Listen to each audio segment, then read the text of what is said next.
All right, welcome back to Success Unlimited podcast. I'm your host, Tom Simmons. With us today, we have Chris Mitchell. He is a two-time award-winning speaker and certified confidence life coach who serves the disabled community. He is the author of the soon-to-be released book, Success Starts with Self-Confidence, and the host of Successful, Self-Employed, and Disabled podcast, debuting in January, maybe February of this coming year, 2024. So he's an author, speaker. He's a part of the Toastmasters. He's competed in competitions. He's won awards for speaking. He's a life coach, blogger, podcaster, former radio host. Please help me welcome Chris. How are you doing today? I'm doing wonderful. How are you doing today? I'm doing awesome. So I want to start this show off with asking you, as a person, a little bit about some of the challenges you face, and you are yourself disabled. That's And correct. if you're not disabled, there might be some maybe some weirdness or not sure how to approach that subject. And you're very open with disabilities. Would you mind describing kind of some of the challenges that you faced in your personal life? Sure. Yes. First of all, thank you for having me on your program and allowing me this opportunity to share my story and talk about the success with your wonderful audience today. And it is true, my podcast will be dropping in actually January 23rd, so it will be available then. I was born a long time ago. I want to say a galaxy far, far away for the Star Wars reference, but it was a while ago. Let's be honest. And when I was born with some complications, side effects, disabilities. Yeah. I was born with a condition known as congenital rubella syndrome, which is pretty much unheard of today. But back when I was born, it was more common than it is today. What that means is, while my mom was carrying me in her womb, she was exposed somehow to German measles. She never really got sick beyond the normal morning sickness, but the German measles did affect me while I was developing in the womb. So I was born with cataracts. My vision is 2200 in my left eye and 2300 in my right eye. I Wow. can't really read out of my right eye unless if it's a giant billboard, and I recognize things like I know what a McDonald's arch looks like. Yeah, I don't think there's a person on the planet that cannot recognize a McDonald's arch over the age of three. So After we billions can and do that. billions of hamburgers served. Yeah. Yeah, they used to count them. Now it's like they've given up on counting those. And so, but Yeah. the golden arches is still there. So my visual impairment has caused me some difficulties in my life. I don't have any peripheral vision. I don't have 3D vision, and that becomes real challenging. And you'll find out why in a moment as I continue through the story. Another thing I was born with was a constricted aorta, which really did not cause too much problems, but did cause a lot of surgeries. I was in the hospital until I was about a month old when I was first born. Now, as I grew up, they discovered I had ADHD, which when I tell people I have ADHD, yet I have yet to meet somebody who said, I would never have thought you had ADHD because I like the definition of ADHD. I'm full of energy, and that caused me a lot of problems in school. And we can go into those in a moment. But my last and my most challenging disability is I survived an ischemic stroke to my spinal cord during a cardiac operation to correct the constricted aorta I was born with. That injury robbed me of the ability to run, walk, or even stand on my own. And I've written a book about that story. It doesn't define me. It's available on Amazon. But it took me about 5 years after the injury to teach myself how to walk again using a rollator so I can get around with mobility devices, which comes really fascinating, challenging with not having 3D or depth perception. When you get to a curb, is that a nice little smooth curb cut, or am I going to take a face first dive into the parking lot? So that's kind of a rundown of my disabilities, and we can go deeper into how they've challenged me in my life if you would like. Yeah. So I do want to get there, but so for myself, my personality type, I tend to be very friendly, very outgoing, and I like to talk to everybody. Uh, and as I meet folks, sometimes, and there are probably a lot of other folks like me, you want to hear someone's life story, you want to engage with them, But if they have a disability, if they're in the wheelchair, they're on crutches, or they're being assisted, uh, how does how does somebody, um, I guess, just have that conversation, and do people with disabilities, is that community really open to talking about it and just having that open discussion, or do some folks rather not talk about it? We have a saying in the disabled community, and it's said about people with autism primarily, but it can apply to the entire community. You meet one person with a disability, you have met one person with a disability. It's a very diverse community. Some of us are very open and comfortable talking about our disabilities and don't mind sharing it. Others, they're very guarded about it and they don't really want to talk about it. And Hmm. I know for the non-disabled community, that can be very challenging. What do I say? Do I hold the Right. door open for them? Um, do I Right. not say anything at all? And it's just, I know that there are some people in the disabled community who can be real pain in the backside, if you know what I mean. When you try to do Really. something nice, I mean, I know some people in our community who, if somebody holds the door open for them and they're in a wheelchair, they consider that offensive because they can do it for themselves. And I have people hold doors open for me all the time, and I appreciate it, to be honest. But there are yeah. times people have held doors open for me, like I'm waiting outside of a business, and and I'm facing in a certain direction, and they think I'm going to go in the business, so they hold the door open for me, and I have to tell them I appreciate you opening the door, but I'm actually waiting for my wife to come out of that business. But I try to, when I interact with people from the non-disabled community, and not to snap at them, and I tend to look at them as seeing they're trying to really be nice, and people are basically good. They're not trying to mock me or pity me or put me down because I have a disability. Most people, I think, are generally nice and trying to be accommodating. I think there's some people in our community, and if any of them are listening, I know I'm going to get email, that just take it the opposite direction, and that's their right to do that. Right. But I don't look at it that way. We have people in our community who say they're always discriminated against, oppressed. They would throw out the word ableism, the ableist society, and ableist, and those are real challenges for people in our community. There's some people who do discriminate against people with disabilities. Heck, there are people who discriminate against people for their hair colors or their ethnic background, their religious beliefs, everything. We have too much discrimination in our world. But I try not to look at the Not negative. I true. try to look at the positive of what's going on and give people the benefit of the doubt. And that way I have less stress in my life and I'm not that angry at society. Well, you hit the nail on the head. Those are all the questions that was the aim of the question I was trying to get to, because I've been in that situation where I've held the door open and I got like a really, maybe a kind of dirty look, and it's like, well, should I not have done that? So um, I appreciate you just kind of clearing the air, and right before we started the show here, um, you said something that struck a chord, and I've never thought about it. And it's a difference of people with disability, or a person with disability, versus the opposite of disabled person, and putting the disabled before the person, or vice versa. Would you mind, I guess, explaining a little bit about that as well? Sure. Now, these are the two main ways that people in the disabled community like to refer to themselves. So be referred as. There's others, but these are the two main ways. It's either disability first or person first.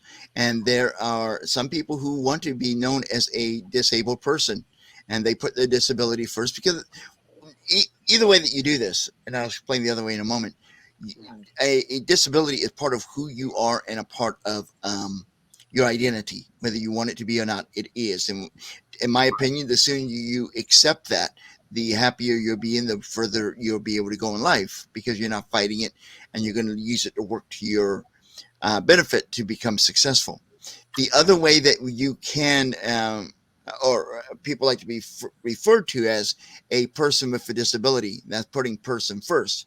I prefer the latter. I don't judge people who do the other, but I prefer the latter because Right. when I had my incomplete spinal cord injury and I was in a wheelchair, some of the people who knew me before gave me looks of like pity and shock that I lost the ability to walk, and that was very hurtful. And I know they did not mean it.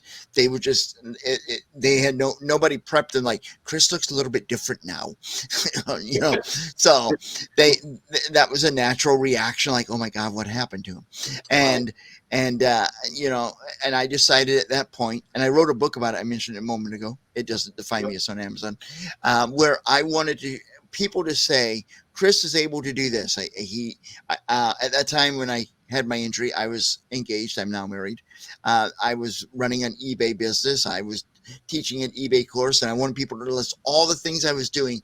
And then at the end of that sentence, say, oh, and by the way, he has a physical disability, if they even mention that at all. Because I want people to see me first instead of what my disability. Because a lot of people, and maybe I'm being a little stereotypical here, but there are people who will look at a person with a disability, and the first thing is to see what they can't do. I want people to see what I can do, because every person with a disability does have abilities to do things. And at the very least, we have a different, unique perspective on the world that we can bring into companies and organizations that can help them reach a untapped demographic of potential disabled customers, because there's spending power in the disabled community a lot of businesses overlook. Yeah. The right before the podcast started, before we hit record on this, you mentioned you taught yourself how to walk again. I cannot even fathom that. But you also mentioned you have started multiple businesses, been successful. You take all the disabilities and the challenges you face, put that to the side, and just on its own merits, becoming successful as you have, between Toastmasters to CEO, it is absolutely incredible, just that alone. And then you have the challenges you've had to overcome. It's mind blowing. So what is out of all the companies you've started, what is what are you most proud of? The one I'm running right now, hashtag define yourself, which kind of summarizes everything I've done in my life. That's You know, the I've had challenges. Huh? DFYS. Yeah, yes, as up at the top of the hat, and underneath it is hashtag define yourself. It might be a little hard to see in the camera, but up on the wall behind me, there's a big blue sign that looks purple in the camera, but define yourself. Yes, it does. And that's what I've done in my life. I've not allowed anything or anyone to define who I am, who I will become. Because with a disability, you can get into a negative mindset thinking, well, I can't do this, I can't do that. And you have people telling you you can't do this. And even if you're not a person with a disability, there's a lot of people who like to tell you what you cannot do. Now, I'm not advising you to disagree with the law. The law says you can't do something. Please follow the law. Right. But if somebody says, well, you can't play professional baseball, don't believe them. Try it. You might be able to, you might not. But I decided I'm not going to let anyone or anything define who I am or who I will be. And that's where the name of the business came, Define Yourself, where I get the privilege through my coaching business, my podcast and all, to share with my peers in the disabled community success stories of self-employed people with disabilities, and how they did it, and that they can do the same thing. And I help them develop the self-confidence needed to do that. Because looking back at my life, I'm up there in the years. I just celebrated a birthday a few days ago, so I'm up there. I realized everything I've achieved in my life has been for three reasons. One, my faith. I am a man of faith, so that's awesome. You know, my scripture verse is up there, Philippians 4:13. Two, self-confidence. All my success has come from having the confidence in being able to do what I want to do, and those are the two primary things that have made me successful in my life, and not letting anyone or anything define who I am or tell me what I can and cannot do, besides, you know, the men in blue that drive the cars with the red and blue lights on top, which I do not have a criminal record, by the way. I want to say. Yep. So how has your faith played into or helped you with the challenges you faced in business? And I'm not even just talking about your disabilities, but I mean, just because life by itself can be challenging. business by itself can be challenging. So how has your faith played into some of the challenges you faced in business and marriage and just your life?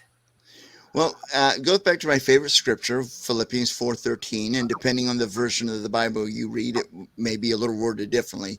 But Right. I can do everything through Him who gives me strength. And Correct. when I had my incomplete spinal cord injury, that was one of the things that helped me realize this is not the end; it's the beginning. I'm going to be able to do this. I just going to need help from a higher power. I mean, that's a very big thing to me. And no matter what struggles I face in my professional life, my personal life, my marriage, whatever, I rest assured knowing that I can do that with my faith, with God on my side and Jesus with me.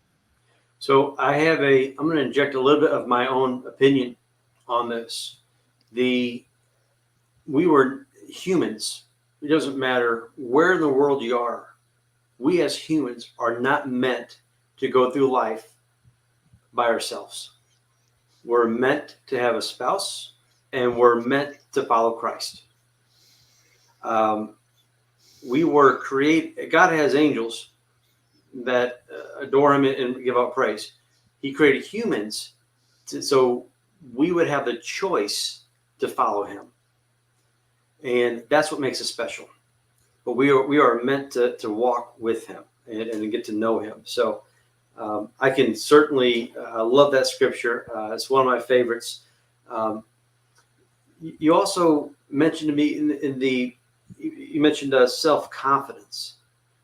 The How have you been able, with all the challenges you faced, just to have so much self confidence and exude and just have the self confidence? Well, it starts with baby steps. If your self confidence tank is low and you've not achieved a lot in your life, you have achieved something. I mean, Right, um, depending on I cannot think of a one example that's going to fit everyone. So right, maybe you learned how to walk, you learned how to talk, you learned how to feed yourself, you learned how to you know read a bus schedule to go to ride a bus or drive a car. Those little things you've accomplished because at one point you were not able to. So hmm, all those little things that you do, even the smaller things, those are accomplishments and you need to celebrate those. And I call the small accomplishments success balloons. My wife and I love hot air balloons. We watch the Albuquerque International Balloon Fiesta every year. We stream I it love it. on Yeah, TV. Love that. And what yeah, you see in the morning is the balloons ascending into the sky above everything. And yeah. when you have a success balloon and you've accomplished even the smallest of things, it's like ascending above all the challenges to succeed, like they do in the mornings with those balloons.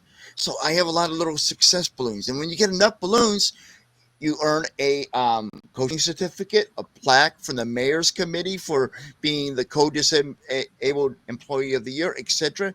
And you put them up on your success wall. So when you are feeling like I don't have confidence to try this new skill, I can turn around, look at my wall, and remind myself I did all of this. I can do this.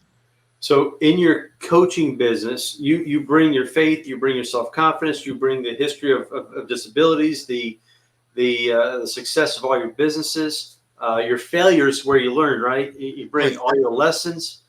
Um, when someone engages you as a coach, what do you focus on? That's a very interesting question. The first thing I would like to mention here is this. I don't call them failures because I tell people you don't fail Okay, if you learn something from them. They are true. lessons. I love it. Because Well, failure we think is a negative word like, oh man, I'm a failure. I'm a Charlie Brown.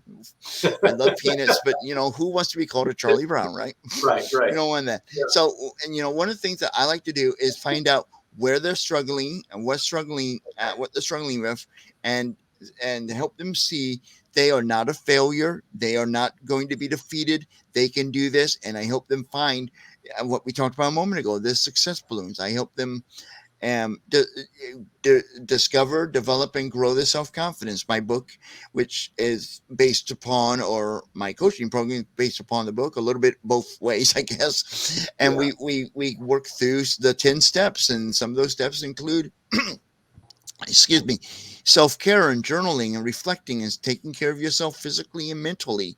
One of the steps is developing a forgiveness, forgiving yourself for your past Wow. mistakes and others. Because when you are not forgiving yourself, you're holding yourself back. And especially if you don't forgive someone or blame somebody else for something going wrong in your life, well, you're giving that other person power over you.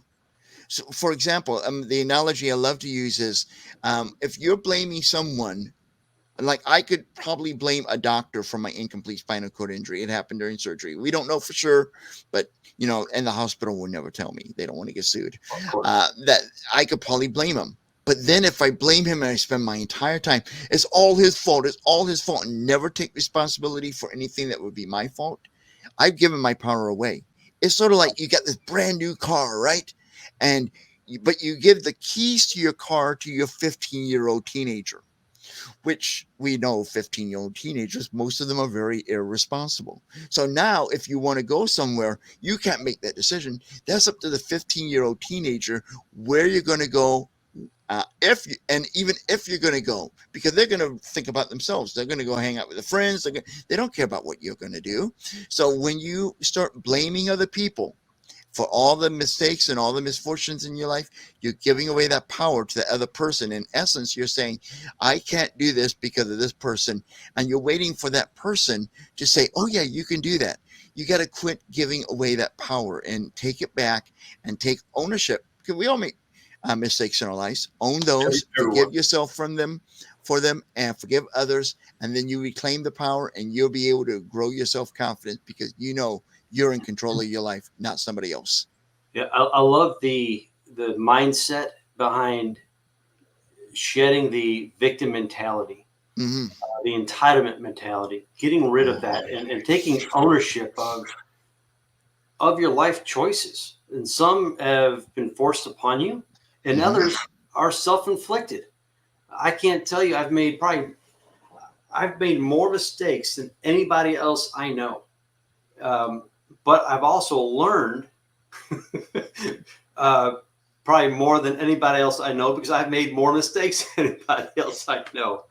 Um, but I love the just your mindset and the way you're approaching everything. So that's awesome. The I want to take a step back and shift course. I want to touch on this real quick Okay. because it defies all logic. Something you mentioned to me. You were a former morning radio host. I Co-host. think that co-host. I think that is to me. It sounds exciting. It sounds like fun. What kind of co-host? What kind of radio show was it? Was it music? Was it talk show? Well, yeah, we did talk about that. I think we did that before we went on the air, but We so our did. audience does not think I'm losing my mind. I don't remember him saying that. True. It's his fault. He didn't clarify that. See, they're giving away the power now. So, Yes. it was a morning show. I was a part of a couple of morning shows, and it was back in the '80s, which gives you an idea how old I am. And it was No. a like top 40 radio back in the day. Oh wow. So I did some bits between music and commercials. I was a regular portion of the show during the peak time. The highest, at least back in the 80s, radio changed a lot. The highest number of listeners you get per day between 7:15 and 7:20 in the morning, and that's when I was on the air every single morning doing some bits on the radio programs. I enjoy doing that. I've also been a co-host on a call-in talk radio program. I Oh, was I didn't working know for an that. Wow. internet service provider, and we did a program answering computer questions each Saturday morning. So I came in and did that as well. So, and I've also worked behind the air being a board operator. So I've done a lot in radio. Yeah, it sounds like it. I mean, there is. I get the feeling um, throughout your life, there's not too much that you have not accomplished. Um, is there anything that out of the author, speaker, being Toastmaster, life coaching blogger, podcaster, radio host, what else have you done that we don't know about? Well, a lot of things. And then, we share the good, let's share the bad. I've been expelled from a two schools, once in second grade. I was kicked out of the Missouri school. No, I don't like saying kicked out. I was invited to seek education elsewhere Right, right, right. That's a rather politically than correct. continue my Yeah. education at the Missouri School for the Blind. I was also invited to seek education elsewhere when I was invited to leave my high school on the 10th day of my freshman year. The interesting thing is, I earned the privilege to return to the high school for my junior and senior year, which I was the first person to do that. I've also been invited to find other educational opportunities in two colleges. The second Wow. one, I wound up teaching at the same college about 2 years later after I was invited to look for education elsewhere by running a very successful course on how to buy and sell and trade on eBay. So those are some of the other Wow. things I've done. Wow. That is impressive. So, what are some things that you could pass along to the audience? Pieces of advice, some gold nuggets you could drop to help us become more successful. Don't give up. Never give up on yourself or your dreams. When you have a dream, pursue it. Make a plan for it, because you can't just say, well, you know what, I'm going to be a doctor. I'm going to walk over to the hospital and they're going to hire me. No, no. You got to make a plan, because a dream can become a goal, because I believe goals start with our dreams. But a goal will not become reality. It would just be a dream if you didn't have a plan Right. and and take action on that plan. You can't just make a plan. This is a great plan. Never do anything with it. It looks really nice on paper, Yep. and use it as wallpaper or a plaque on your wall. But you got to take action in it and have the attitude that I can do this, and I'm not going to let anyone stop me. A no means that person not interested. I'll try another route, because there's a solution to practically every problem out there. You just got to find them. Just believe in yourself, and like I talked about earlier, look for those success balloons, and when they get large enough, put them up on your success wall and remind yourself, I did this, I can do this, dream. And be flexible. And whatever your goal is, sometimes you may have to tweak it a little bit, and don't be so locked into it that you're not open to making, maybe tweaking it, because if it's not working, maybe you just need a little tweak and not to be totally scrapped. Right. Um, So I gave you more than one nugget. I where hope you did not choke. I started to say, I mean, I wrote down, I was writing Fast and Furious. You were dropping gold nuggets everywhere. I think it's awesome. So, last question I want to ask you, and this might go into maybe two questions, but if you had one person, either from the past or present, that you could invite to dinner and talk about anything, who would that be, and what would you talk about? Now you're probably thinking of a famous person. Am I correct in saying that? It does not matter. Okay. I've had different folks answer from a family member to a billionaire. I mean, it really it's an open ended question from your heart. Okay. First of all, I'm very outgoing and energetic on the air, and when I'm working, I'm very reclusive. So I don't invite that many people over to my house. So if you get an invite to my house, you are an honored person. And I know you asked one, but I'm going to say two real quickly. Okay, There's two that's people fine. in my life that I would like to, and I lost contact with both of them, and one of them I think has passed away. My ninth grade teacher, after I got kicked out of high school, Mrs. Lyons. I was in a classroom for kids with behavior problems, ADHD, and whenever any one of us misbehaved, to de-escalate the situation, she had this mantra: I like you. I don't like your behavior. And she would say that Hmm. repeatedly until it de escalated it. And that was the beginning of defining myself, because then I realized my behavior, which everyone told me before, including my Wow. loving parents who did not know better, that my behavior was who I was. And I would love to have the opportunity. I didn't get to, I was too young at the time, didn't understand, to tell her how much that made a major impact in my life and changed my life. I would love that opportunity. And Wow. a classmate I knew named Brian, he was in the class across the hall from us with a learning disability. He was 3 to 4 years behind as far as reading. Like if he was in eighth grade, he was a fifth grade reading level. He Right. wanted a high school diploma more than anyone else. And I regret to this day, at the end of this school year, not giving him my name and phone number and asking for his. because he was also fighting cystic fibrosis. And I would have loved to continue that friendship and be there during his final days, because my research on the internet indicates to me he did pass away a few years after I knew him. And I wish I could have been there for him and let him know how much he inspired me by fighting that hard for a high school diploma, when I see so many people who don't give a flying fig about education. And he wanted it so badly and he couldn't easily get it. And there's so many kids out there that this, I don't need education. I ain't got no need no education. And they think they're going to be fine. And he would Right. have killed for the opportunities these people are just throwing away. And I would love to have the opportunity to tell them that. Man, I got goosies.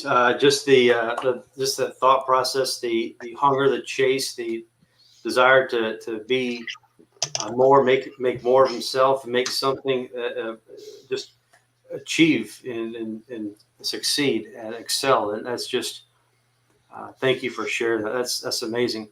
I have to say that you are such an inspiration. Not just from a disability perspective, because I don't believe that defines you. You have not let that define you. You have some of the things I've mentioned already a couple times, just from the author, CEO, to podcaster, to radio host, to professor. I mean, you name it. It's just an amazing life. So much wisdom. Thank you so much for your time. I have really thoroughly enjoyed having you as a guest on the show. Thank you so much. Thank you so very much for the opportunity to be here and inviting me onto your podcast. I know just launching, I wish you all the success that you can handle, then just a little bit more so you're overwhelmed. I appreciate that, my friend. And for all those who are, as we're wrapping up, don't forget to check out Chris Mitchell's podcast coming out this January 23rd, 2024, Successful, Self-Employed, and Disabled. Thank you again, and I look forward to seeing and hearing your podcast. Thank you for having me.